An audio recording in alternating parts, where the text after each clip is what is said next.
qu'il y a des gens qui n'ont pas réussi à être constants dans leur pratique religieuse. Ne soyons pas de cela.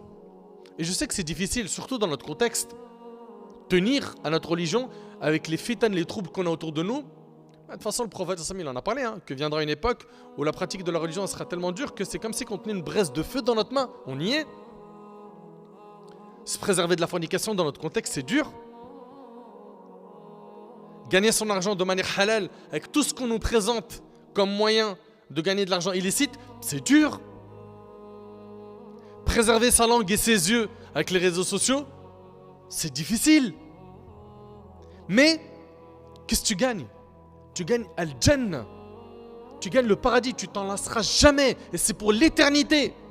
Si tu fais des efforts. Allah subhanahu wa ta'ala a ordonné au meilleur des hommes, le meilleur homme qu'Allah tabarak ta'ala a créé sur terre, de l'adorer jusqu'à sa mort, d'être constant. Si Allah tabarak ta'ala devient le centre de ta vie, tu vas être constant. C'est ça qui nous manque aujourd'hui. C'est que le centre de notre vie aujourd'hui, c'est l'argent. Le centre de notre vie aujourd'hui, ce pourquoi on se bat, c'est la notoriété. C'est de faire de l'ombre à un tel.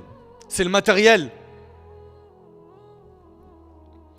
Notre prophète, alayhi salatu wassalam, il nous encourage à être constant dans la bonne action, à toujours être dans les bonnes actions jusqu'à notre dernier souffle. Premièrement, toi qui concrétises la constance, tu as fait preuve d'istiqama, de droiture et de sincérité. Quand on est sincère, l'action elle perdure dans le temps. Plus tu fais des œuvres surrogatoires, plus tu gagnes l'amour d'Allah. D'où l'importance de la constance. Pour pouvoir être constant, 1, il faut dua. 2, ne pas se surcharger. 3, c'est le fait d'avoir peur de la mauvaise fin. Parce que les savants, ils disent quoi?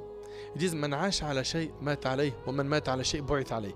Quiconque vit sur une chose mourra sur cette chose. Et celui qui meurt sur une chose, il sera ressuscité sur celle-ci. Si toi, tu es constant dans l'adoration, tu auras une bonne fin. Et tu seras ressuscité sur une bonne action. Mais si toi, tu n'es pas constant, tu es en mode zigzag, un jour, tu es dans la pratique religieuse sérieuse et un jour, tu es dans la corruption totale, le risque, c'est que tu aies une mauvaise fin. Et on sera ressuscité de la même manière dont on est mort.